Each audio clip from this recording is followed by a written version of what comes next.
નમસ્કાર, મુદ્દાની વાત જોવાની શરૂઆત આપ કરી ચૂક્યા છો। હું છું આપની સાથે વિકાસ મકવાણા અને હું છું મુફદ્દલ કપાસી। તો ભારતની 360 સર્જિકલ સ્ટ્રાઇક થવા જઈ રહી છે। 22 એપ્રિલનો દિવસ છે જ્યારે આપણે આપણા 26 લોકોને ગુમાવ્યા અને હવે દેશ એક અવાજે એક સુરે કહી રહ્યો છે કે બદલો લઈ લો અને આ પાકિસ્તાનને સીધો દોર કરો, એવો સીધો જ અવાજ આખા દેશભરમાંથી સંભળાઈ રહ્યો છે અને ભારત સરકાર, ભારતીય સેના તે માટે હવે આગળ પણ વધી રહી છે। એક જોરદાર પ્લાન તૈયાર થઈ ચૂક્યો છે, પરંતુ હવે અમલીકરણ ક્યારે કરવું, સ્થળ, એની તારીખ, એ સમય, એ બધું જ હવે નક્કી કરવામાં આવી રહ્યું છે। અલગ અલગ વિકલ્પો પર અત્યારે પણ મનોમંથન થઈ રહ્યું છે। દિલ્હીમાં આજના દિવસમાં પણ હાઈ લેવલ મીટિંગ આજે જોવા મળી। પછી રક્ષા મંત્રાલય હોય, નોર્થ બ્લોક હોય, સાઉથ બ્લોક હોય, પ્રધાનમંત્રી મોદીની બેઠક હોય, સાથે સાથે આજે લોકસભાની રક્ષા સમિતિની બેઠક પણ મળી હતી અને એમાં રાહુલ ગાંધી પણ પહોંચ્યા હતા। એ પણ ખૂબ જ મોટો સંકેત આપે છે। બીજી બાજુ કાશ્મીરમાં પણ આજે જોરદાર અહીંયા બેઠકો જોવા મળી હતી।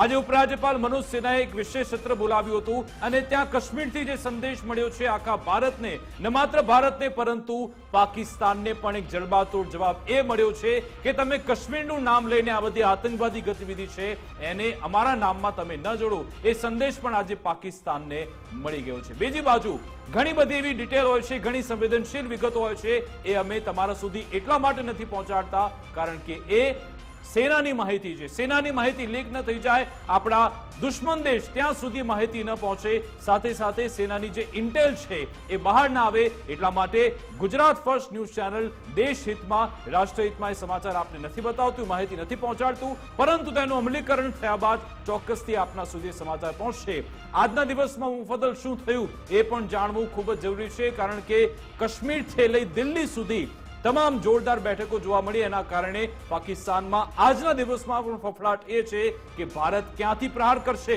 જમીનથી, આકાશથી, સમુદ્રથી, ક્યાંથી? વિકાસ, જે તૈયારીઓ છે અને જે માહિતી આપણી પાસે છે એઝ અ મીડિયા હાઉસ અને જે આપણે શેર નથી કરવાના, પણ એ તૈયારીઓ એટલી છે કે પ્રહાર જ્યાં થશે સીધું જ જે જગ્યા પર થશે, લક્ષ્ય જે હશે એનું પડીકું વળવાનું નક્કી છે, કેમ કે એટલી તૈયારીઓ થઈ ચૂકી છે।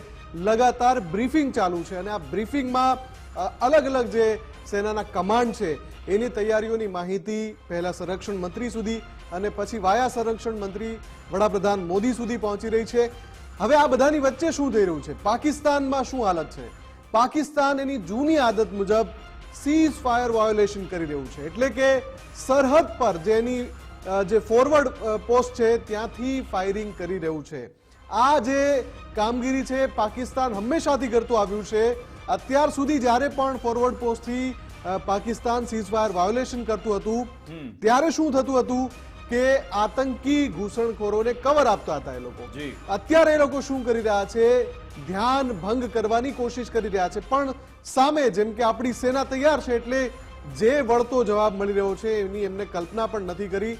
અને એક અમેરિકન અધિકારીએ આજે ટ્વીટ પણ કર્યું છે, એક્સ પર પોસ્ટ કરી છે કે જે એલઓસી છે, લાઇન ઓફ કંટ્રોલ, ત્યાં સીઝ ફાયર વાયોલેશનની જે સંખ્યા છે સતત વધી રહી છે અને એના સ્થળ પણ વધી રહ્યા છે, એટલે એક લોકેશન, બીજું લોકેશન, ત્રીજું લોકેશન, એટલે સેના જે નાપાક હરકતો સામે તરફથી થઈ રહી છે એને જડબાતોડ જવાબ આપી રહી છે। ત્રીજી તરફ પાકિસ્તાનમાં પરિસ્થિતિ એવી છે કે જે પણ સૈન્ય બળ છે પાકિસ્તાન પાસે, અત્યારે જે બીએલએની મૂવમેન્ટ ચાલી રહી છે, બલોચિસ્તાન લિબરેશન જે ફ્રન્ટ છે એની જે મૂવમેન્ટ ચાલી રહી છે, ત્યાંથી કાફલો હટાવવો પડી રહ્યો છે પાકિસ્તાનને, કેમ કે પાકિસ્તાનને ખબર છે કે બીએલએ તો ઠીક છે હવે, પણ સામેથી જે તોફાન આવવાનું છે એની સામે મુકાબલો કરવો પડશે। એટલે શું કરી રહ્યા છે કે જે બીએલએ સામે જે કાફલો મૂક્યો હતો એ બધી જે એની બટાલિયન છે એને મૂવ કરી રહ્યા છે ભારત તરફની સરહદે। ત્રીજી તરફ ડિપ્લોમેટિક ચેન જે છે પાકિસ્તાનની એ એક્ટિવ છે, સતત મિત્ર રાષ્ટ્રો પાસે સતત આજીજી કરી રહ્યું છે, ભીખ માંગી રહ્યું છે પાકિસ્તાન, અને કોશિશ એ કરી રહ્યું છે કે કોઈ રીતે ભારત સાથે ડાયલોગ શરૂ થઈ જાય। બિલકુલ, એટલે આજે આપણે ભારતના જે ઇન્ટેલ છે તો નહીં બતાવીએ, પરંતુ પાકિસ્તાનને ચોક્કસથી એક્સપોઝ કરીશું, કેવી રીતે પાકિસ્તાન ગોથે ચડ્યું છે વિશે વાત કરીશું। માથે મોત મંડરાતું જોઈને પાકિસ્તાન જાણે કે ધ્રુજી રહ્યું છે. ભારતની ગમે ત્યારે જવાબી કાર્યવાહીનો ચારે બાજુથી ડર છે. આતંક સામે વિશ્વના સૌથી મોટા યુદ્ધનો પ્રારંભ થઈ ચૂક્યો છે અને હવે પછીની કોઈ પણ રાત આતંકિસ્તાન માટે કયામતની રાત હોઈ શકે છે. પાકિસ્તાને તાબડતોબ સેનાના કાફલાને સરહદે દોડાવ્યો છે. ભારતનું 5 ડાયમેન્શન રક્ષા કવચ એક્ટિવ મોડમાં છે. સતત 6 દિવસથી ભારતમાં તડામાર તૈયારી ચાલી રહી છે. હિન્દની ત્રિસ્તરીય ગર્જનાથી દુશ્મન દેશમાં ચિંતાનો માહોલ છે. આર્મી, એરફોર્સ અને નેવી ગમે તે સ્થિતિ માટે તૈયાર છે. સંરક્ષણ મંત્રી અને વડાપ્રધાન મોદી વચ્ચે પણ આજે મહત્વની બેઠક થઈ હતી. રક્ષા મંત્રીએ છેલ્લા 3 દિવસથી એક બાદ એક મહત્વની બેઠક કરી છે. એ બેઠકનો જે એજન્ડા છે, ટોપ સિક્રેટ એજન્ડા છે અને એના પર જે મનોમંથન થઈ રહ્યું છે એના કારણે પાકિસ્તાન પર આજે થર કાપી રહ્યું છે.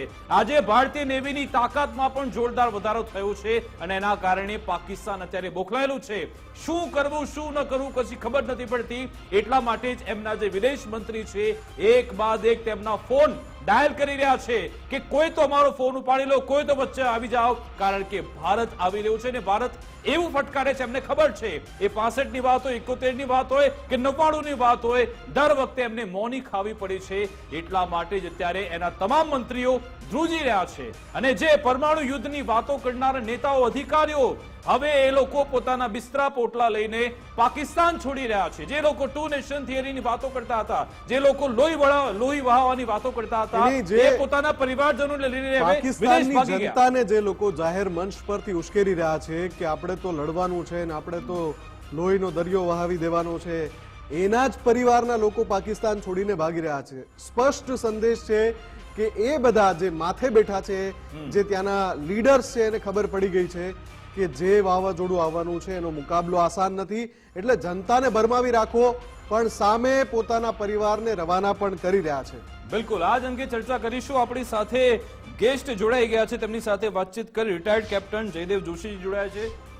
બિલકુલ જયદેવજી, આપનું ગુજરાત ફર્સ્ટમાં સ્વાગત છે. સાથે લેફ્ટનન્ટ કર્નલ અમૃતલાલ મકવાણાજી જોડાયા છે. સર, આપનું પણ ગુજરાત ફર્સ્ટમાં સ્વાગત છે.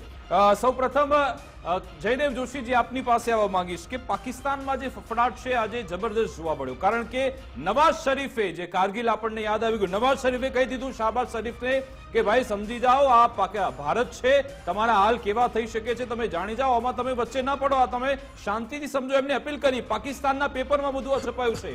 સાથે સાથે એમના જે વિદેશ મંત્રી છે, રશિયા, ઈરાન, આ બધાની મદદ માંગી રહ્યા છે કે આવી જાઓ અમારી સાથે. ભાઈ ભારત તો અહીંયા આવી રહ્યું છે.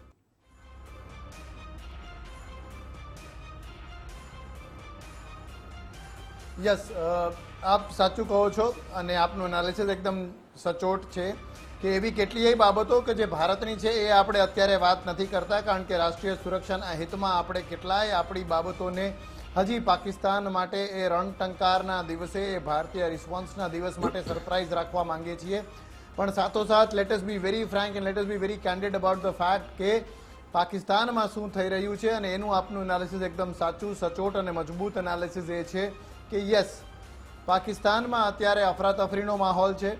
પાકિસ્તાન, જેને એમ કહેવાય કે Pakistan is running from pillar to post. એક જગ્યાએથી બીજી જગ્યાએ મદદની, ભીખની, મદદ કરતા સારો શબ્દ પાકિસ્તાનના પેરેલન્સમાં વાપરવો હોય તો ભીખ છે. એ ભીખની આશાએ એક જગ્યાએથી બીજી જગ્યાએ જઈ રહ્યું છે. ચીન થોડું એનું લેફ્ટ ઓવર, એને જેમ બટકું ફેંકવામાં આવે એમ ફેંકી દે. ઈરાન કંઈ આપવાની વાત કરે. રશિયા પાસે ઉમ્મીદ હોય કે મદદ આપે, પણ એ ઉમ્મીદ છે બર નથી આવવાની, એ ઉમ્મીદમાં એ ખરા નથી ઉતરવાના. પણ આ પ્રકારના હવાત્યા મારવાનું પાકિસ્તાને શરૂ કરી દીધું છે. પણ એ સમયે એક હિન્દી કહેવતનું, no if I can borrow a Hindi thing કે હાથ કંગન કો આરસી ક્યા ઓર પડે લિખે કો ફારસી ક્યા. તો આપણું સૈન્ય છે, આપણા સૈન્ય કોઈ પાસે મદદ લેવા નથી જવાની. અને અહીંયા મુફદ્દલજી, વિકાસજી, હું બહુ સરસ 2 વાતોથી એ કહીશ કે કઈ રીતે આપણું સૈન્ય અને આપણે રાષ્ટ્ર તરીકે મજબૂત છીએ. આપણે આવી રીતે સમર્થનની મદદ માંગવા, મદદની ભીખ માંગવા નથી જવું પડતું. આપણે આપણી રીતે, પોતાની રીતે રફાલ એમ, જે marine version of the Rafale છે, એના કોન્ટ્રાક્ટ, એની ડીલ સાઇન કરી શકીએ છીએ. એ સાઇન કરી શકવા માટે એ પૈસા છે એ ભારતના છે. એ સાઇન કરીને જ્યાંથી એ ટેક ઓફ કરશે, એ જે નેવલ શિપ્સ છે, યુદ્ધ જહાજના બેડા છે, એ યા તો ભારતે ખરીદેલા છે ને એમાંથી ઘણા બધા કે જેની સાથે ઓપરેટ કરશે રફાલ અને જયદેવજી એ અમે એક વાત બીજી ભારતમાં એડ કરી દઉં કે આપણે સ્વનિર્મિત સિલેક્ટ છે. પણ કરી શકીએ તો છીએ. એ આપણી પાસે પ્રકારના અમેરિકાનું પણ કામ ઓપ્શન હતું, ભારત આપણે ના કરી પાડી શકે દીધી કે ભાઈ આપણા માટે આ જરૂરી છે. ભલે અમેરિકા કેમ ન હોય, પાકિસ્તાનમાં ચિત્ર ઉલટું છે. અમેરિકા કે એ જ તમારે લેવું પડે. Very nice. Yes very nice and you are very correct in saying વિકાસજી એ વાત કે ખાલી આ હથિયારો નહીં, ક્રૂડ ઓઇલ એવા ચરમ સીમાના સમયમાં જ્યારે ખેંચતાણ વધારે હતી અને આની પેલાની સરકાર હતી અમેરિકી સરકાર, અને એ સમયે રશિયાનું ક્રૂડ ઓઇલ ખરીદશું તો ખરીદશું. જ્યારે હાકલ અપાણી હતી, કોલ અપાણો હતો કે રશિયાનું ઓઇલ કોઈ ના ખરીદે અમેરિકી મિત્ર રાષ્ટ્રો, એ સમયે પણ ભારત ખરીદે તો ખરીદે. આ પ્રકારની જે બહાદુરી, બોલ્ડનેસ ભારત દેખાડે છે એને સલામ છે ને. એના કારણે ભારત અને પાકિસ્તાન વચ્ચે કોઈ તાલમેલ નથી. બીજી જે આપણે બોખલાહટની વાત કરી, આગળ ચોક્કસથી આપણે એના પર ચર્ચા કરી શકશું. બિલકુલ બોખલાહટ જયદેવજી, ત્યાંના પાછું જે નેતાઓમાં ડિપ્લોયમેન્ટ પણ કરી રહ્યું છે પાકિસ્તાન, એ એના વિશે બિલાવલ પણ ખુલાસો આપણે બહુ તમે કરી દો, ટૂંકમાં કારણ કે એવું કહીશ લાગી રહ્યું પછી છે પેનિક ડિપ્લોયમેન્ટ કરી રહ્યું છે. જે F-16 એણે ત્યાં બધા ગ્વાદરમાં એણે મૂકી દીધા 56 કરતા વધારે, પરંતુ એ ખાલી પોતાની જનતાને બતાવવા માટે કરે છે, પરંતુ એ લોકો એટેક માટે ક્યારે ઉપયોગ કરી શકવાના નથી, કારણ કે અમેરિકા એની મંજૂરી આપી જ નથી. આ ફક્ત પોતાની જનતાને બતાવવા માટે આવી રીતે ડિપ્લોય કરી રહ્યા છે. જી, just for the sake of clarity, અને આપણે બહુ સરસ રીતે ગુજરાત ફર્સ્ટના માધ્યમથી આપણા આ મુદ્દાની વાત, કાર્યક્રમના માધ્યમથી દર્શકો સુધી વાત કરવી છે. Just for the sake of clarity આપ પ્લીઝ રિપીટ કરજો. જી. ગ્વાદરમાં ડિપ્લોય કર્યા, એમ આઈ કરેક્ટ? આપણે એ જ વાત કરી છે, બરાબર? ગ્વાદરમાં ગ્વાદર પોર્ટની જો વાત કરીએ, અગેન હું જી એક્ઝેક્ટલી યસ, એ વધુ અને અંડરલાઈન કરવા માટે, અંડરસ્કોર કરીને વાત કરવા માટે હું આ કહું છું કે ગ્વાદરમાં કેમ ભાઈ, ગ્વાદર કયું બંદરગાહ છે, ગ્વાદર કઈ જગ્યાએ લોકેટેડ છે? તો આખા પાકિસ્તાનનો આપણે નકશો જોઈએ તો સૌથી પશ્ચિમમાં, એટલે ભારતથી દૂર દૂર દૂર દૂર ઈરાન અને મિડલ ઈસ્ટની તરફ, કરાચી પછી સીધી લાઈનમાં પાકિસ્તાનનો નકશો જો જોઈએ તો જે દક્ષિણમાં છે એક સીધી લીટી જેવો છે જે દરિયા સાથે છે, એમાં કરાચીથી ત્યાં ગ્વાદરમાં છે. અને ગ્વાદરમાં આ પ્લેનોને ડિપ્લોય કરવા સરળતાથી, ક્લેરિટીથી આપણા દર્શકોને સમજાવવા, એ ડિપ્લોયમેન્ટ નથી, એ છુપાવવાનું કામ છે. કારણ કે જો યુદ્ધ લડાશે તો ક્યાં લડાશે? ભારત કોઈ ડિસાઇસિવ એક્શન કરશે તો ક્યાં કરશે?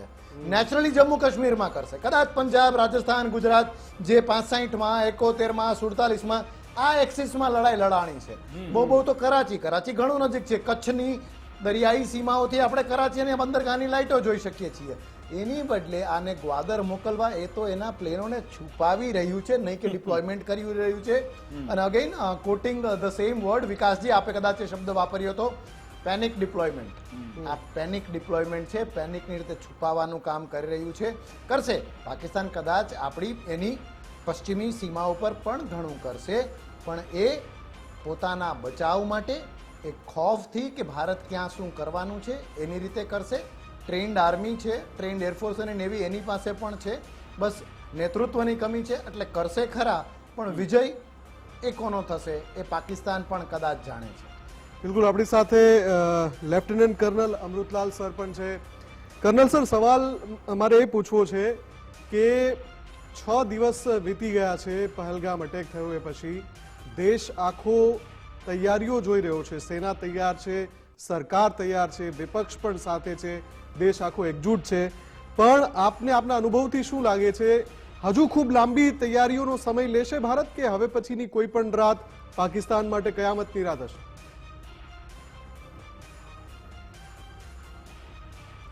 Because it is too early to say when the button is start and war will start, because आज पूरा विश्व देख रहा है. आज भारत के अंदर जो घटना घटी है, ये कोई खेल नहीं है कि यहाँ से बस अभी ऐसा हो गया तो तुरंत ऐसा कर दो. इसके लिए प्लान, प्रिपरेशन एंड एक्सिक्यूशन, जब तीनों तरफ से पाकिस्तान को हमने घेरना है. एक तरफ आप देख रहे होंगे कि भारत ने अफगानिस्तान के उच्चायुक्त से बात करी, और जहां डोरन लाइन पर पाकिस्तान की सेना डिप्लॉयमेंट थी, तो वहां से सेना को हटा करके आज जब लाइन ऑफ कंट्रोल पर उनको डिप्लॉयमेंट किया जा रहा है, पहली बात. दूसरी तरफ ईरान से उसको कोई मदद मिलने वाली नहीं है, तो तो ये कोई भी एक्शन शुरू करने से पहले, और ये एक्शन कोई छोटा मोटा एक्शन नहीं है, उनके घर में घुस के मारेंगे, और ये कोई 2016 में हमने उड़ी अटैक किया ऐसा एक्शन नहीं होगा, 2019 में पुलवामा में हमने जो अटैक किया था वैसा नहीं होगा। आज जब पूरी दुनिया मिलिटेंट्स जो ये कायराना हरकत हुआ है उसके ऊपर पूरी दुनिया भारत के समर्थन में है, चाहे वो अमेरिका हो, रशिया हो, यूरोपीय संघ हो, इजराइल हो, सऊदी अरेबिया हो, चाइना हो, तमाम कंट्री हमारे समर्थन में है कि भारत किसी भी वक्त ये एक्शन ले सकता है, लेकिन इसकी एक प्रक्रिया है। भारत समय जो दे रहा है, दोनों देशों की आमने सामने की सेनाएं, उनके इक्विपमेंट, उनका हमारे जवानों का मनोबल, ट्रेनिंग, ये सारी चीजों को मद्देनजर रखते हुए अभी कोई ऐसी रात होगी जिस रात के अंदर हम पाकिस्तान के घर में घुस करके उनको जहां जहां मिलिटेंट है, जिस प्रकार भारत के यशस्वी प्रधानमंत्री ने अपने वक्तव्य में कहा कि ये कायराना हमला जो हुआ है, ये जो हमले के अंदर हमारे निर्दोष नागरिक मारे गए हैं, उनका बदला लिया जाएगा। वो धरती के किसी भी कोने में छुपे होंगे, उनको बाहर निकाल करके उनको जस्टिफाई किया जाएगा। और जिस प्रकार से आज ये कहा जाए कि आज हमारी नौसेना तैयार है, आज हमारी भारतीय थल सेना तैयार है, आज हमारी एयरफोर्स तैयार है, और हमारे पास जिस प्रकार से आधुनिक वेपनरी है, हमारे जवानों का मनोबल इतना ऊंचा है कि वो जो चाहे वो हमेशा के लिए अपना एक्शन को पूरा कर सकते हैं। ऐसे प्रक्रिया अमित शाह का ग्राउंड जीरो में जाना, सीबीसी सुरक्षा समिति की बैठक बुलाना, कड़े निर्णय लेना, कड़े निर्णयों में जो 5 निर्णय आए वो आप और हमारे सामने हैं। तो आज जो अफरा तफरी पाकिस्तान के अंदर हो रही है, ये 5 जो कठोर डिसीजन नरेंद्र मोदी के द्वारा लिया गया वो निर्णय है कि सिंधु समझौता को निष्कासन करना, पाकिस्तान उच्चायोग को यहाँ से अल्टीमेटम देना कि आप जो है 7 डेज के अंदर अंदर आप भारत देश छोड़ करके चले जाए। पाकिस्तान के जो नागरिक भारत में आए थे वीजा लेकर के, चाहे वो सार्क वीजा हो या स्पेस वीजा हो, उनको 48 घंटे का अल्टीमेटम दिया, और नाउ ऑनवर्ड्स कोई भी पाकिस्तानी अगर भारत के अंदर मिलेगा तो वो जेल के अंदर जाएगा, 4 साल की जेल होगी, और इसके अलावा उनके साथ दंड दिया जाएगा। तो ये कठोर जो कदम उठाए गए हैं, वाघा बॉर्डर को बंद कर दिया, और इसके अलावा हमारी इंटरनल जो सिक्योरिटी है उनको टाइट कर दिया गया, और भारत ने हमारी जो सुरक्षा एजेंसी है उनको तमाम लोगों को सतर्क करने का हुक्म दे दिया गया। બિલકુલ આ બધાની વચ્ચે કર્નલ સર એક વધુ એક સમાચાર આવી રહ્યા છે। પાકિસ્તાનના મંત્રી ખ્વાજા આસિફનું નિવેદન સામે આવ્યું છે। ખ્વાજા આસિફે કહ્યું છે કે પાકિસ્તાની સેનાનું મૂવમેન્ટ એલઓસી પર થઈ ચૂક્યું છે અને અમે સેના વધારી દીધી છે।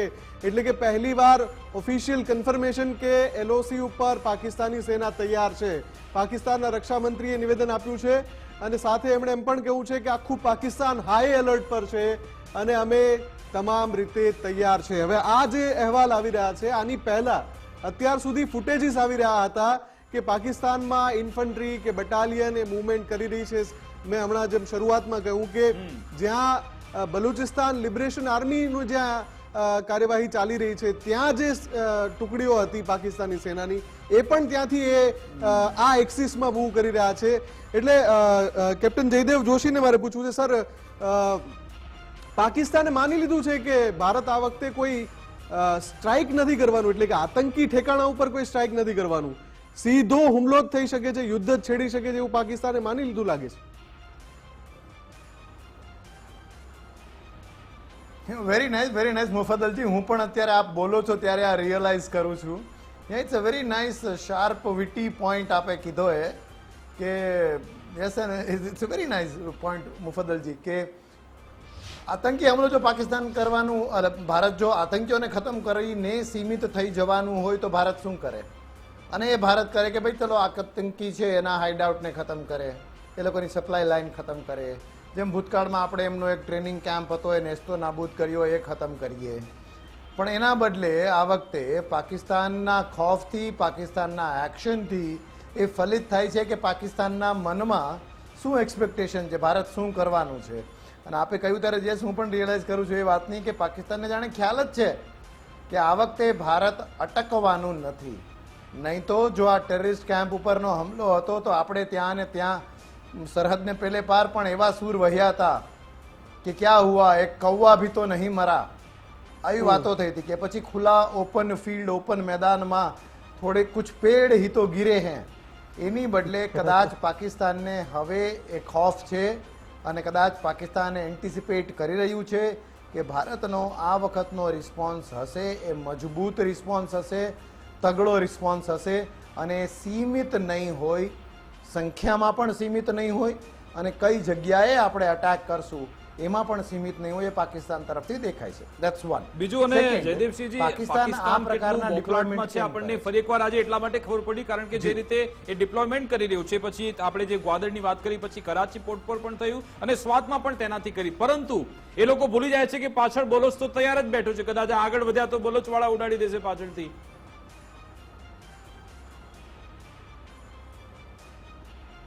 એટલે again very nice witty point by you. કદાચ એવી સ્થિતિ પણ થાય કે એક તરફથી ભારતીય સૈન્ય અટેક કરતું હોય, મરવા માટે પાકિસ્તાન ડિપ્લોયમેન્ટ થઈને પોતે હોય અને પેલી તરફથી પાછળની તરફથી બલુચો, અને કદાચ ક્યારેક વિરોધ રહ્યો પણ છે તો પાક અધિકૃત કાશ્મીર, ગિલગિટ બાલ્ટિસ્તાન એ લોકો પણ, તો બંને તરફથી પાક ઓપોઝિશન વાળી ફોર્સિસ હોય અને આ બંનેની વચ્ચે પાકિસ્તાન હવે જયદેવજી, એમાં હું હજુ એક વાત એડ કરી દઉં. આવી પણ એક મીઠી જયદેવજી, કલ્પના કરવાનું મન સર અત્યારે એક વાત થાય. હજુ એડ કરી દઉં એમાં કે એક ટ્રેન્ડ ચાલી રહ્યો છે એક્સ પર, જી, જી. અને એ ટ્રેન્ડ શું છે, જી. જે પ્રો બલુચિસ્તાન છે એક્ટિવિસ્ટ બધા એ એક્સ પર પોસ્ટ કરી રહ્યા છે કે પાકિસ્તાન બરાબરનું ફસાયું છે ભાઈ, હવે હિન્દુસ્તાન તો બદલો લેશે જ, એટલે આપણી પાસે પણ તક છે, ઝડપી લો આને. આ પ્રો બલુચિસ્તાન એક્ટિવિસ્ટ લગાતાર ટ્વીટ કરી રહ્યા છે.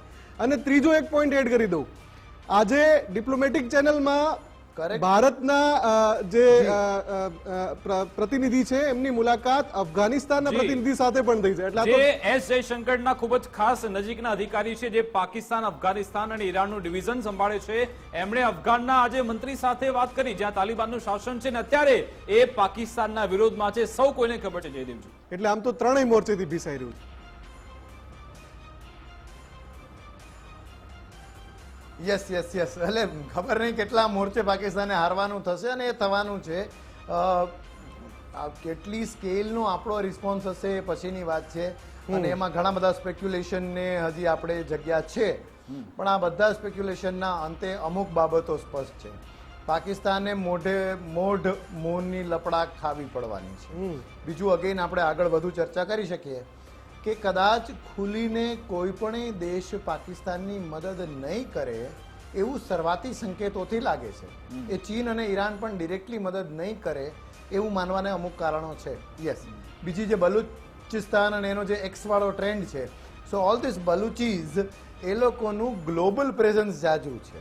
બલુચિસ્તાન આઝાદી પહેલાથી જ એમને ત્યાં બહુ મોટી એક રોયલ ફેમિલી હતી, રિયાસત હતી અને બધા લોકો હતા.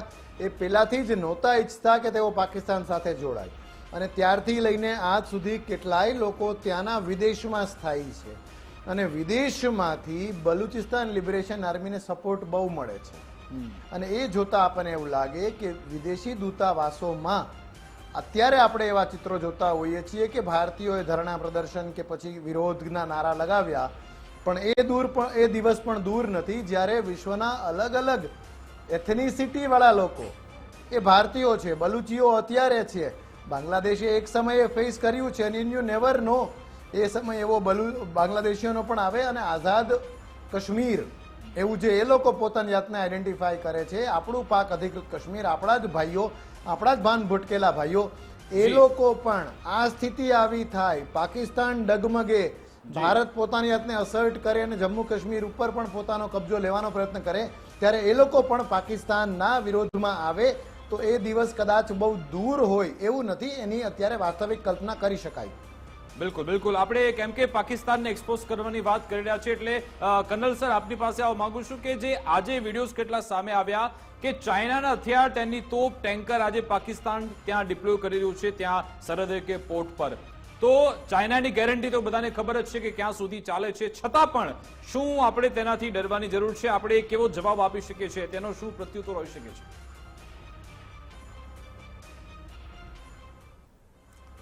कोई आज हमें किसी भी हालत में कोई डरने की जरूरत नहीं है कि अगर कंपैरिजन में भी जाए तो हमारी एयरफोर्स इतनी ताकतवर है, इतने एयरक्राफ्ट हमारे पास है और हम मजबूत स्थिति में हैं। आज जो जिस प्रकार से पाकिस्तान के हर एक सैनिक, चाहे वो आर्मी, नेवी, एयरफोर्स का हो, उन तमाम लोगों के दिल में एक डर फैला हुआ है। अभी जिस प्रकार उन्होंने शिमला एग्रीमेंट को रद्द कर दिया तो अभी कोई लाइन ऑफ कंट्रोल रहा नहीं है। अंकुश नियंत्रण रेखा जो है, अंकुश रेखा है, वो खत्म हो गई है। तो अभी भारत को एक अपॉर्चुनिटी है कि पाक ऑक्युपाई कश्मीर में एंट्री करके हमारा जो 22 अक्टूबर जो 1947 को कब्जा करके हमारी जो जमीन पाकिस्तान ने अवैध रूप से कब्जा करके बैठे हैं, उन पर कब्जा करने का जरूर हमारे पास एक अपॉर्चुनिटी है और ऐसा जो मौका है वो बार बार हमारे पास नहीं आएगा। 78,000 चौरस किलोमीटर जो है वो एरिया पाकिस्तान आज अवैध कब्जा करके बैठा है, तो उनको छुड़ाना हमारा सबसे बड़ा काम है। और इसके अलावा जो बलूचिस्तान के लोग हैं, बलूच लिबरेशन आर्मी है, वो भी भारत का पक्ष देने के लिए तैयार है कि किसी भी वक्त हम भारत के साथ जुड़ने के लिए तैयार है। जो आज उनकी हालत है, जब से पाकिस्तान बना है तब से लेकर के आज तक BLA यानी कि जो बलूचिस्तान पाकिस्तान का एक छोटा राज्य है, वहाँ पे न तो किसी भी प्रकार की उनको सहायता देते हैं, न फंडिंग उनको प्रॉपर तरीके से होता है, न हॉस्पिटल फैसिलिटी दी गई है, न किसी भी प्रकार का उसको बाकी स्टेटों को जो सम्मान दिया है, जैसे पंजाब है, जैसे बलूचिस्तान है, जैसे इनका खैबर पख्तूनवा है और सिंध है, उनको जिस प्रकार जितना ये लोग फंडिंग की तरफ से या दूसरे तरीके से जो एक रिस्पेक्ट देते हैं, वो रिस्पेक्ट आज बलूचिस्तान को नहीं देते हैं। इसलिए आज बारंबार आर्मी के ऊपर जो इतने अटैक्स हुए हैं, यहाँ तक कि उनकी ट्रेन को भी हाईजैक कर दिया जाता है, वहाँ तक उनकी ये हालत है। जो आज बौखलाहट के अंदर 740 किलोमीटर लंबी हमारी पाक ऑक्युपाई जो कश्मीर की जो लाइन है, यानी ये जम्मू कश्मीर से लेकर के आखिर में POK में जाके खत्म हो जाती है, तो ये लाइन पे उन्होंने अपनी आर्मी लगा रखी। वैसे देखा जाए तो पाकिस्तान के साथ हमारी इंटरनेशनल जो बाउंड्री है वो 3,223 किलोमीटर है, जो कि राजस्थान में सबसे ज्यादा है। गुजरात के अंदर हमारी 508 किलोमीटर लंबी बॉर्डर है, राजस्थान में 1100 प्लस किलोमीटर लंबी इंटरनेशनल बॉर्डर है। तो ये सारी जगह को कवर करने के लिए पाकिस्तान को अगर कोई भी दुनिया का देश है, कोई खाली दूर दूर से कहेगा कि हम तुम्हारे साथ हैं। आज पूरा यूरोपीय संघ जो यूक्रेन और रशिया की लड़ाई चली थी कि बोला हम तुम्हारे साथ हैं, कितने कंट्री ने आज यूक्रेन को साथ दिया है बताइए मुझे। आज 3 साल होने जा रहा है। आज इजराइल में जो अटैक हुआ था 7 अक्टूबर 2023 को, आज तकरीबन 2 साल होने जा रहा है। लड़ाई करना इतना आसान नहीं है। लोग बोलते कि जल्दी बटन दबाओ, सीधा घुस जाओ, उनको मार के आ जाओ। क्या टेररिज्म ये कोई वो खेल है कि आज जो है उसको एक को मार दिया तो कल दूसरा नहीं आएगा? क्या वो गारंटी है आपके पास? 1989 में ये टेररिज्म स्टार्ट हुआ है, जब से लेकर के आज तक 41,000 लोगों की जाने गई हैं और उसमें 14,000 सिविलियन मारे गए, 5,000 सिक्योरिटी फोर्सेस मारे गए, 22,000 उग्रवादियों को मारा गया है। और जो लोग आज देश में रह करके हमारे जो जयचंद लोग हैं, वो कई ऐसी बात कर रहे हैं कि सिक्योरिटी फेलियर है, सिक्योरिटी फेलियर है। क्या सिक्योरिटी फेलियर है आपको पता है? आज सिक्योरिटी हमारी इतनी टाइट है, कॉन्फिडेंट है, इतना है, तभी पिछले 10 साल में भारत के किसी भी शहर में अटैक नहीं हुआ है। आप पिछले 10 साल का अगर लेखा जोखा कंपैरिजन करेंगे कि 2005 से लेकर के 2014 तक 7,900 हमले हो चुके हैं भारत के भिन्न भिन्न शहरों के अंदर और जम्मू कश्मीर के अंदर। उसके अंदर जो है टोटल पाकिस्तान जो हमारे सिविलियन है, वो सिविलियन उस समय की मैं बात कर रहा हूं कि 7,000 ये उस समय जो लोग मारे गए हैं, ये 1398 लोग सिविलियन उसके अंदर मारे गए हैं और तकरीबन 843 हमारे सिक्योरिटी फोर्सेस मारे गए थे। और जब से ये मौजूदा सरकार ने टेक ओवर किया है, यानी कि 2014 से लेकर के आज 2024 तक अगर हम उसको आंकड़े को लेते हैं तो ये 10 साल में मात्र 1627 यानी कि 1627 बार इंसिडेंस हुआ है 10 साल में टेररिस्ट। और उनकी सरकार में देखा जाए तो आप देख सकते हैं कि इनसे कई गुना ज्यादा और 309 हमारे सिविलियन जो है वो इसमें मरे हैं और हमारे जो सिक्योरिटी फोर्सेस जो शहीद हुए हैं वो 543 है। तो आप देख सकते हैं कि किस प्रकार से डिक्लाइन होता जा रहा है। अभी कोई किसी को बोलना बड़ा आसान है कि सिक्योरिटी फेलियर, तो उस समय उन्होंने क्यों नहीं रोक पाए थे? जो यहाँ मुंबई में आकर के धमाके करके जाते थे, भारत के अन्य शहरों में अहमदाबाद में आकर के अटैक करके जाते थे, गांधीनगर में आके अटैक करके जाते थे, तो ये सारे अटैक उस समय ये सिक्योरिटी फेलियर कहाँ गया था? आज हमारी सिक्योरिटी एकदम टाइट है, तभी उनको उनका जो मनसूबा था, उन्होंने जो प्लान किया था कि बड़े हिंदुस्तान के शहरों में जाके अटैक करेंगे, वो उनको यहीं पर ही सीमित करके रख दिया कि कश्मीर से उसको बाहर नहीं जाने देंगे।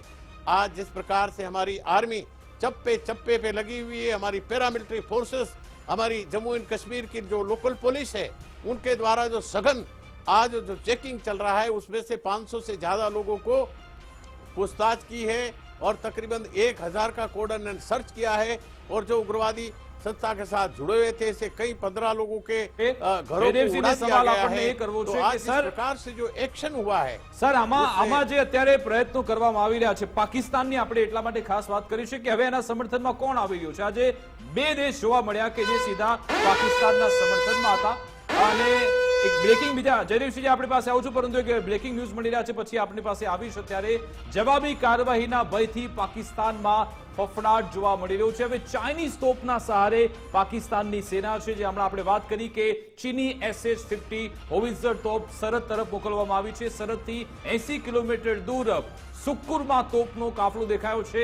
સરહદ નજીક પાકિસ્તાની સેનાની આ ગતિવિધિ વધી છે। એમાં જ જયદેવસિંહજી હું સવાલ તમને પૂછું વિકાસ, આમાં બીજી વાત એ પણ એડ કરી દઈએ કે એક આ ચીન વાળા અહેવાલ આવે છે, બીજો એક અનકન્ફર્મ રિપોર્ટ છે, હજુ સુધી કન્ફર્મ નથી કે તુર્કીએ કોઈ સામગ્રી, યુદ્ધ સામગ્રી મોકલી છે, સૈન્ય વિમાનો મોકલ્યા છે, પણ એ કન્ફર્મ રિપોર્ટ નથી। પણ એક વાત, સંકેતો એવા ચોક્કસથી મળી રહ્યા છે કે આ આખી લડાઈમાં બે દેશ એવા છે કે જે ગમે ત્યારે પાકિસ્તાનના પાલામાં જઈને બેઠી જાય, એ ચીન અને તુર્કીએ છે।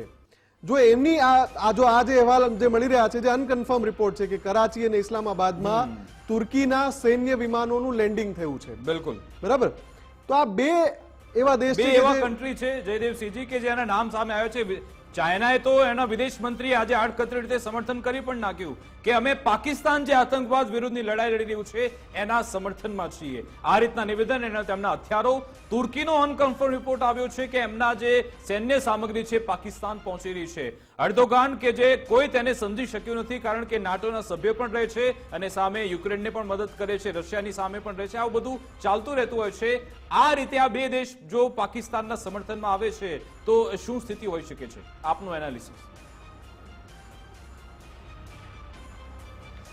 જી, જો આ બંને દેશો પાકિસ્તાનના સમર્થનમાં આવે તો શું થાય એની ચર્ચા આપણે ચોક્કસ કરશું, બરાબર। પણ એ સમર્થનમાં આવવાના પણ બે પહેલું છે, બે આયામ છે, એક પડદા પાછળથી અને એક ડિરેક્ટલી આમને સામનેથી। પણ એની પહેલા પણ આપણે એ પ્રશ્નને આન્સર કરવાનો પ્રયત્ન કરીએ કે એ શું પાકિસ્તાનની મદદે આવશે? તો અત્યારે જે કંઈ પણ થઈ રહ્યું છે, બયાનબાજી થોડી ઘણી અને થોડા હથિયારોની આપલે થઈ રહી છે, એ આપલે આઈ ડોન્ટ થિંક, સિવાય કે એ ટોટલી ડિસ્કાર્ડેડ ટેકનોલોજી ચીનની હોય અને ચીન માટે જેમ કહેવાય છે, અને એનો થોડો હળવાશથી મજાકમાં કહીએ તો ચલે તો ચાંદ તક નહીં તો શામ તક, એવો જે ચીની ટેકનોલોજી વિશે આપણે બોલતા હોઈએ છીએ। પણ એ ચીનની વાત જવા દઈએ, આ તર્કી અને એ લોકોની વાત કરીએ તો જો એ લોકો આ હથિયારોની આપલે, એટલે આપલે તો નહીં, આપે છે પાકિસ્તાનને, એ આપે છે તો એ ફોર ફ્રી નહીં હોય। કદાચ આપણને અથવા પાકિસ્તાનના નાગરિકોને પણ ખબર નહીં પડે, પણ આની બહુ મોટી કિંમત પાકિસ્તાનના આર્મીના ખજાનામાંથી જતી હશે। એ માનવાને એટલા માટે પણ કારણ છે કે વિશ્વના કેટલાય બધા દેશો ક્યારેય પણ ન કરે એટલા વ્યવસાયિક એકમો, રજિસ્ટર્ડ વ્યવસાયિક એકમો પાકિસ્તાન સૈન્ય ચલાવે છે. અને એ લોકો જાણે છે કે આ રીતની ડિફેન્સ ડીલથી નાગરિકોમાં ડેમોગ્રાફીમાં ખોટો ભય ઊભો કરીને, ડિફેન્સની ખરીદારી કરીને, એમાં ઉપરની મલાઈ લઈને આ એકમો થ્રુ કઈ રીતે પોતે નાણાં પોતાના સુધી રૂટીન કરીને ફંડિંગ કરવા એ. એટલે આ જે કંઈ પણ એ મદદ થઈ રહી છે, મદદે આવવાનું છે, મદદ નથી, આ લેવેચ, આ વેપાર થઈ રહ્યો છે.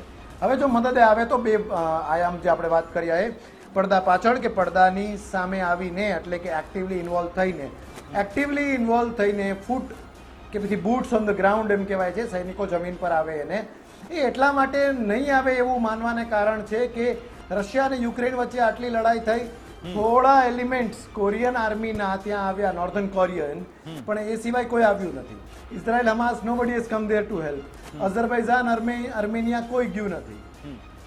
એ રીતે ચીન, ટર્કી અથવા બીજું કોઈ દેશ ફૂટ on the ground, boots on the ground મોકલે એ માનવાને કારણ બહુ ઓછું છે. એક વાત. એ સિવાય હવે જો એ પરોક્ષ રીતે મદદ કરે તો એ પરોક્ષ રીતે મદદ કદાચ ચીન કરી શકે. કઈ જગ્યાએ? ત્યાં કે જ્યાં સંયુક્ત રાષ્ટ્રમાં કોઈ ખરડો પસાર કરવાની કે એ પ્રકારની વાત આવે તો. અને એ વાત જ્યારે ક્યારેય પણ આવે ત્યારે આ વખતે કદાચ તો એ સમય પણ નહીં આવે કે સંયુક્ત રાષ્ટ્રમાં કોઈ ખરડો પસારવાનું થાય, આપણે ડાયરેક્ટલી કંઈ એક્શન કરશું. એક. બીજું, પડદાની સામે આવીને ચીન એની વૈશ્વિક શાખ ખરાબ કરવું પસંદ નહીં કરે. એટલે યસ, જો એ હોય તો ભારત એને લડવા માટે તૈયાર છે. 62માં પણ ભારતે કંઈ ચીન સામે પીછેહટ કરવી પડી તો કંઈ બહુ ખરાબ હાર થઈ હતી એવી સ્થિતિ ત્યારે પણ નહોતી. એકને દસકો મારા એવું સૈન્યનું શૌર્ય ત્યારે પણ હતું જ. તો આજના સમયમાં, આજની સ્થિતિમાં કદાચ એકથી વધારે તાકાતો સાથે ભારતે લડવું પડે તો એ લડવા માટેની તૈયારી, ક્ષમતા, અર્થતંત્ર અને હથિયારોની ક્ષમતા ભારત પાસે છે જ. બિલકુલ. અને જયદેવસિંહજી, બીજું એનાલિસિસ એ પણ કરવું છે કે પાકિસ્તાનની ઈચ્છા હતી અથવા એમને એવું લાગતું હતું કે બધા અરબ દેશો અમારી સાથે આવશે, પરંતુ એ લોકોને ત્યાં પણ મૌની ખાવી પડી છે, કારણ કે યુએઈ હોય, ઈરાન પણ હોય, એ બધા પાકિસ્તાનની અગેન્સ્ટમાં છે. ભારતના સમર્થનમાં બધા નિવેદન આપવામાં આવ્યા. અને બીજી મહત્વનો અપડેટ આજે જે હમણાં આપણે ચર્ચા કરવાનું રહી ગયું કે ભારતના આપણા જે ઉચ્ચ અધિકારી છે એમની અફઘાનિસ્તાનના મિનિસ્ટર સાથે એક મુલાકાત થાય છે. એને આપ કેવી રીતે ડીકોડ કરો છો?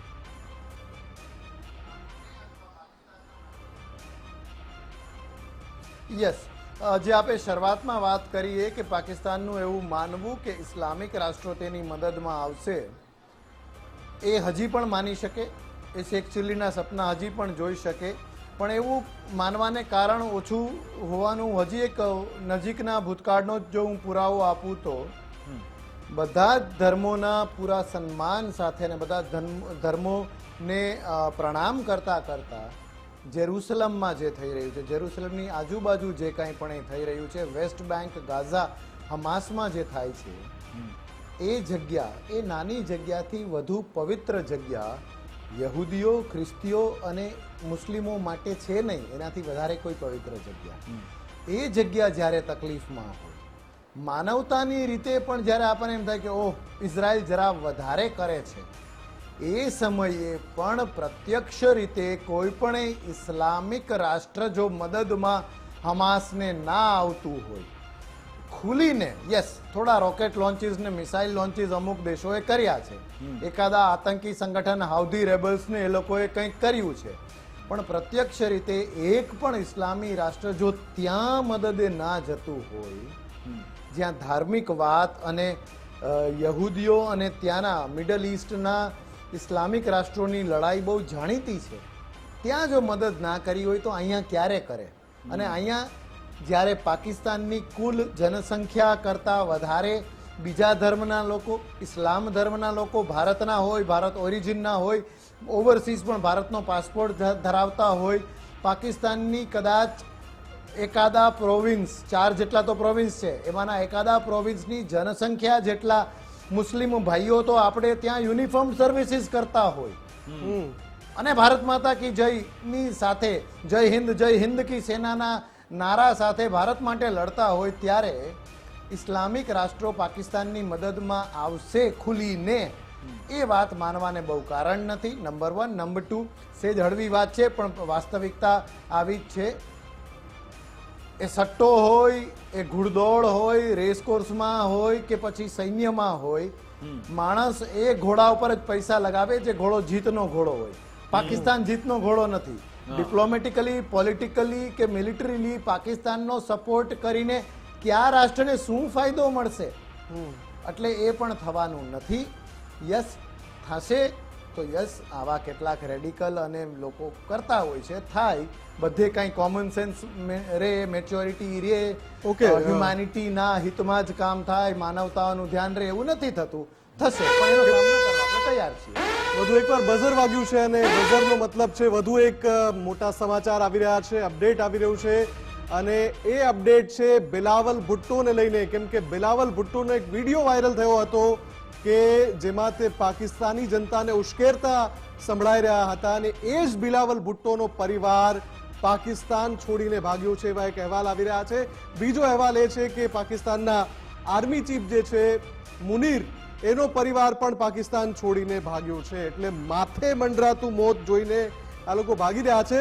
પણ મારે જે સવાલ પૂછવો હતો કેપ્ટન, આપને પૂછવો હતો જયદેવજી, આજે એક સારો મુદ્દો અસદુદ્દીન ઓવૈસીએ ઉઠાવ્યો. એણે કહ્યું કે આ યોગ્ય સમય છે જ્યાં financial action task force FATF માં પાકિસ્તાનને ગ્રે લિસ્ટમાં નાખી દેવામાં આવે, કેમ કે આ એ સમય છે.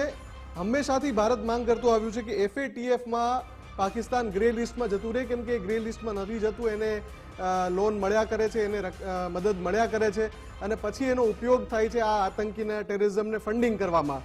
તો આ દિશામાં પણ અત્યારે કામ થાય તો એક ડિપ્લોમેટિકલી પણ અસર થશે મોટી.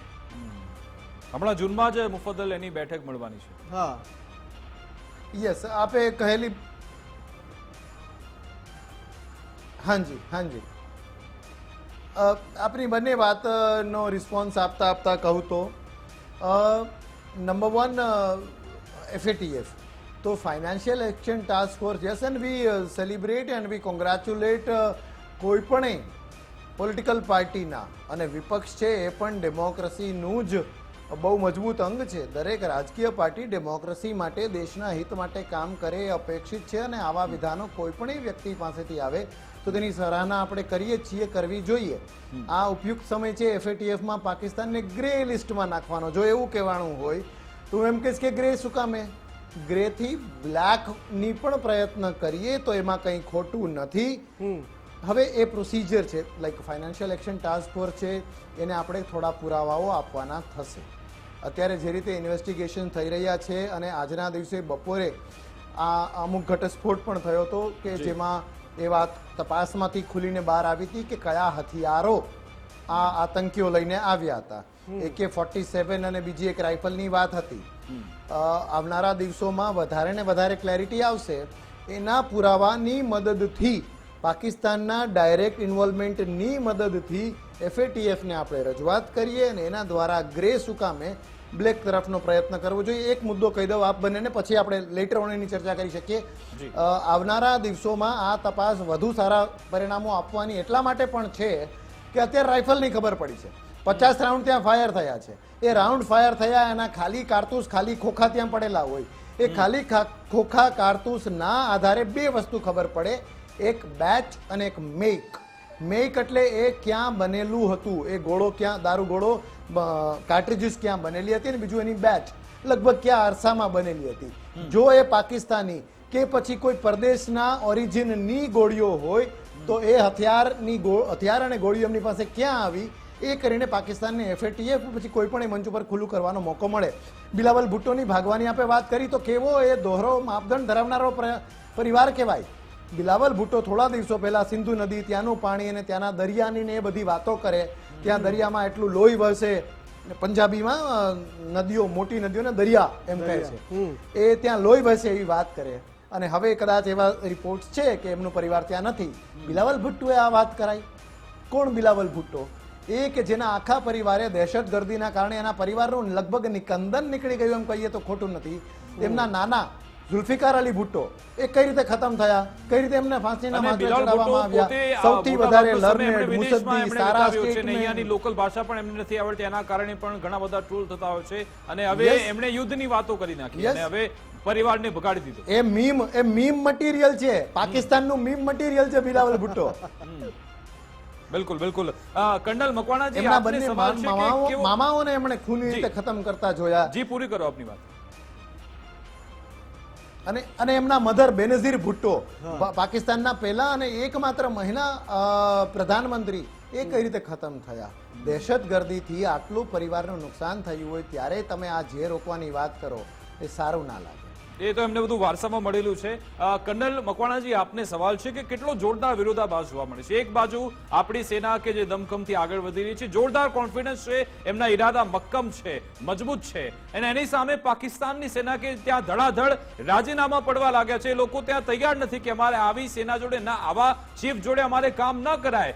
ત્યાં સેના એટલી બધી તૂટી રહી છે કે લોકો રેડી જ નથી, લોકો ધડાધડ ત્યાંથી નોકરી છોડવા લાગ્યા છે. બીજી બાજુ જનરલ આસિફનો પણ જોરદાર વિરોધ થઈ રહ્યો છે.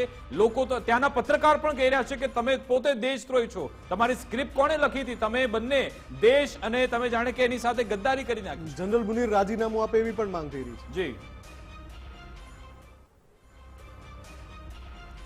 आज जिस प्रकार से पाकिस्तान डर के मारे बौखला गया है और आज उनकी सेना का, आर्मी नेवी, एयरफोर्स, कोई भी आला अधिकारी हो, उनको डर सता रहा है कि किसी भी वक्त भारत घुस करके मारेगा और ऐसा मारेगा कि आने वाले समय उनकी पुश्तों तक उनको याद करेगी. और वो डर का माहौल के कारण आज उनके जो नेतागण हैं, चाहे नेतागण के अंदर बिलावल भुट्टो का परिवार हो, इसके अंदर बाकी जो इनका जो मुनीर है, chief of army staff Pakistan का, उनका परिवार भी देश छोड़ करके भाग रहा है. और जिस प्रकार से ये साइकोलॉजिकल वॉरफेयर शुरू हुआ है, एक दूसरे देश के बारे में बताता है. जैसे टर्की के अभी 7 उनके मिलिट्री के प्लेन आकर के पाकिस्तान में डिप्लॉयमेंट हुआ है, यानी कि उनके जो कराची बंदरगाह है 6 तो वहां लैंड किया है और 1 इस्लामाबाद में हुआ है. और साथ ही साथ पाकिस्तान ने सेदू शरीफ नाम का उनका जो एयरबेस है उनको एक्टिवेट किया है और साथ ही साथ स्वात एयरबेस है उनको भी उन्होंने एक्टिवेट किया है. तो ये दर्शा रहा है कि हम किसी भी लड़ाई के लिए तैयार. देखो, भारत अभी समय लगा रहा है, उसके पीछे का कारण ये है कि ये 3 फ्रंट वॉर खुल सकता है. पहला पाकिस्तान, दूसरा चाइना, तीसरा बांग्लादेश. आज बांग्लादेश के साथ भी हमारे रिश्ते जो है थोड़े खराब हो चुके हैं. उसके जो नतीजा है आज हम देख रहे हैं कि आज भारत जिस तरीके से तरक्की कर रहा है, उस तरक्की को डाउन करने के लिए आज भारत विश्व की तीसरे नंबर की, अगर फाइनेंशियल कहा जाए तीसरे नंबर की जीडीपी के कंट्री जो है दुनिया के अंदर अपना नाम आगे पसार रही है. आज पूरी दुनिया के देश भारत के साथ क्यों है? जब एक दूसरा देश की लड़ाई की नौबत आने लगती है तो सारे व्यापारी पूरे ग्राउंड में आ जाते हैं. वो बोलेगा मेरा हथियार खरीदो, वो बोला मेरा हथियार खरीदो, वो कहेगा मेरा फाइटर लो, वो मेरा. तो ये सारी चीजें जो है एक साइकोलॉजिकल वॉरफेयर के रूप में होती है और लड़ाई की या अटैक की सारी पूरी एडवांस में तैयारी की जाती है. कारण क्या है कि इसमें सबसे कम कोलाटरल डैमेज हो, हमारी साइड से हमारा जवानों को नुकसान ना हो, हमारे हथियारों को नुकसान ना हो, ज्यादा से ज्यादा दुश्मन के एरिया को हम कवर करें और उनके लोगों को नुकसान पहुंचाए. ये हमारा सबसे बड़ा एक मेन मुद्दा होता है. तो आज जिस प्रकार से विरोधाभास चल रहा है पाकिस्तान के अंदर और भारत के साथ, जिस प्रकार से वो और दुनिया के कई देशों के साथ वो संपर्क में हैं, आज पूरे इस्लामिक राष्ट्र 57 देश है, ओआईसी है, क्यों बाकी के कंट्री उनके पास नहीं आ रहे? दुनिया का सबसे बड़ा इस्लामिक राष्ट्र इंडोनेशिया है, क्यों इंडोनेशिया पाकिस्तान की सपोर्ट में नहीं आ रहा है? दुनिया के सऊदी जो मिडल ईस्ट के कंट्री है, क्यों उनका सपोर्ट नहीं कर रहे?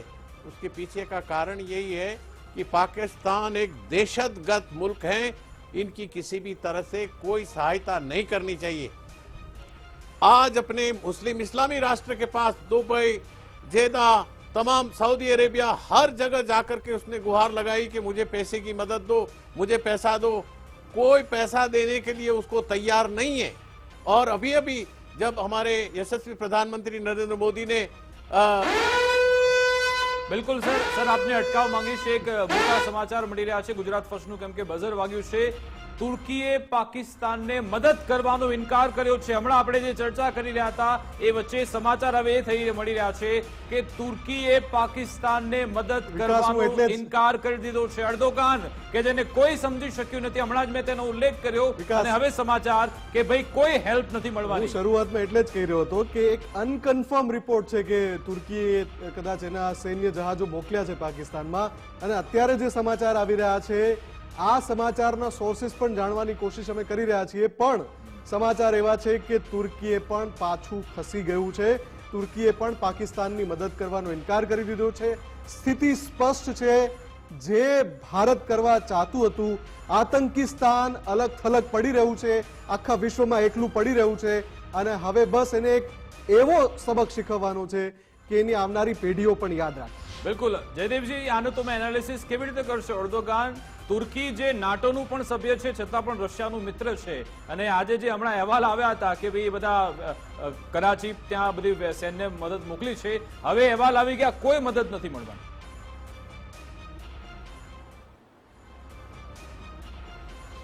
આનું હું એનાલિસિસ કરું એ પહેલા હું એક વાત કહેવા માંગીશ, અને એના માટે બહુ rarely I no do raise my finger કે લેટ મી ઇન્ટરજેક્ટ જી, મેં મેં જોયું. અત્યારે કર્યું એ. અત્યારે આપણા આ ગુજરાત જી અત્યારે આપણી ચેનલ ગુજરાત ફર્સ્ટના મુદ્દાની વાતના આ જ કાર્યક્રમમાં આપણે અમુક મિનિટો પહેલા thanks to both of you anchors આપણે એ વાત કરીએ કે તર્કી મદદ કરી શકે એવી વાતો છે, પણ એમાં આપનું બંનેનું એનાલિસિસ એ હોય કે કરશે એ વાતને માનવામાં આવતી નથી. અનવેરીફાઈડ છે, અને વેરીફાઈડ હોય તો પણ અર્દોગાન અને એના વિશેનું આપનું એનાલિસિસ. અને આપ જુઓ, આ બીજી વાર બની રહ્યું છે, છેલ્લા 5 દિવસમાં બીજી વાર બની રહ્યું છે કે આપણા કાર્યક્રમના દરમિયાન જ તમારું એનાલિસિસ એ બદલતા ઘટનાક્રમ પ્રમાણે સાચું પડી રહ્યું છે. તો yes, kudos and hats off to both of you anchors also કે કઈ રીતે ગુજરાત ફર્સ્ટના કવરેજ દ્વારા મુદ્દાની વાતથી એક જ કલાકના ગાળામાં જ બદલતા ઇવેન્ટ્સને સચોટ રીતે પરખવા અને રજૂ કરવા એ ચલો અમે તો એક્સપર્ટ્સ પ્રયત્ન કરીએ, પણ આપ ગુજરાત ફર્સ્ટની આખી ટીમ, everybody there at Gujarat First, editor, આપ સૌ લોકો કરી રહ્યા છો. So hats off to you.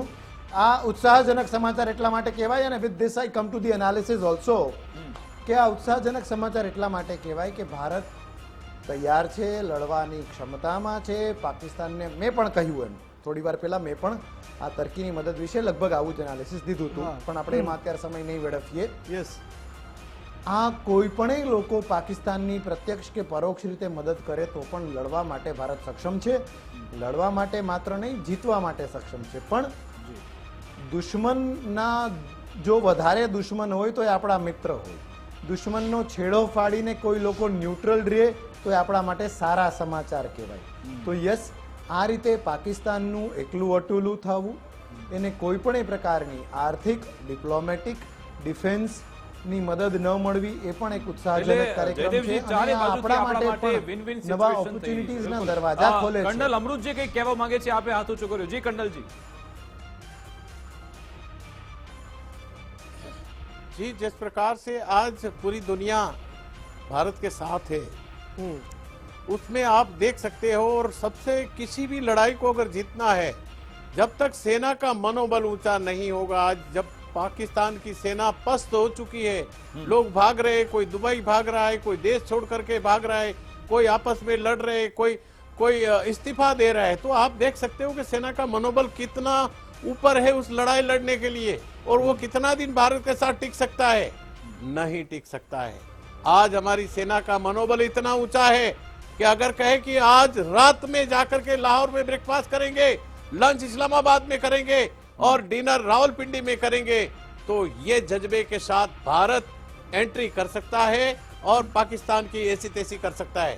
आज जिस प्रकार से हमारी सैन्य तैयार है, आज हमारी समुद्र की नेवी पूरी तैयार है, जो INS सूरत के द्वारा जो हमने परीक्षण किया गया, जो हमारी लेटेस्ट ब्राह्मोस मिसाइल का परीक्षण, दूसरी मिसाइलों के द्वारा कई परीक्षण किया, सफल परीक्षण हुआ, तो आज पूरे समंदर साइड से उनकी नींद उड़ी हुई है कि किसी भी वक्त ग्वादर बंदरगाह या कराची पर अटैक हो सकता है, किसी भी वक्त बिल्कुल लाहौर बिल्कुल या सर, कराची આપણે शहर અંત या તરફ જઈ इस्लामाबाद રહ્યા के છીએ એટલે ऊपर બીજા अटैक हो મહત્વના सकता है। મેસેજ વિશે પણ आज વાત उनके કરવી જરૂરી तमाम છે જે अधिकारी जो પાકિસ્તાનને है ભારતથી પહોંચ્યો છે એ પણ કાશ્મીરથી આ કાશ્મીરનું નામ લઈને જે જનરલ જે મુનીરે જે ઝેર રોક્યું હતું એ કાશ્મીરથી આજે સીધો સંદેશ મળ્યો છે કે હિન્દુ મુસ્લિમ ભાઈ ભાઈ શ્રીનગરની મસ્જિદોમાંથી આ અવાજ ઉઠ્યો છે આજે અને વિધાનસભામાં પણ મુખ્યમંત્રીએ કહી દીધું કે અમારું નામ તમે ન વટાવો કારણ કે કાશ્મીર ભારતની સાથે છે કાશ્મીર ભારતનો અવિભાજ્ય અંગ છે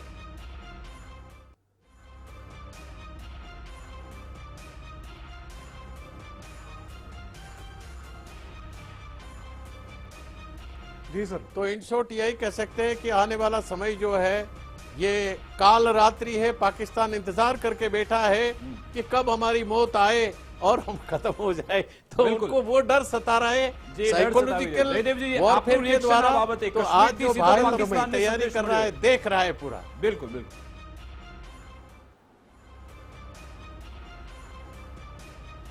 પ્લીઝ કમ અગેન.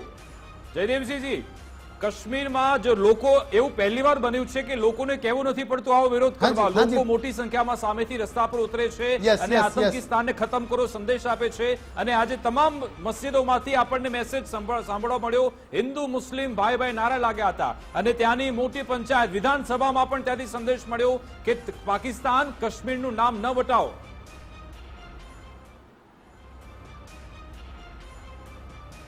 ચોક્કસપણે ફરી પાછું આપ બંને થકી અને આપણા કાર્યક્રમ અને ચેનલ થકી હું પણ એ જ અપીલ દરેક ભારતવાસીને કરવા માંગીશ અને અગાઉ પણ મેં આ વાત ખૂબ વખત કીધી છે, આપણી ચેનલ ઉપર આપણે આ વાત થઈ છે કે આ અટેકનો મનસૂબો જ આતંકીઓનો એ હતો કે યસ આતંકનો વ્યાપ વધે, પર્યટકો અલગ અલગ રાજ્યોમાંથી હોય, મહિલાઓ બાળકોને ખતમ ના કરવામાં આવે, એ આ આતંકવાદના ખૌફના પ્રવક્તાઓ બની જાય અને એ વાત જે કરે એ ધાર્મિક વૈમનસ્ય ફેલાવે એવી વાત થાય.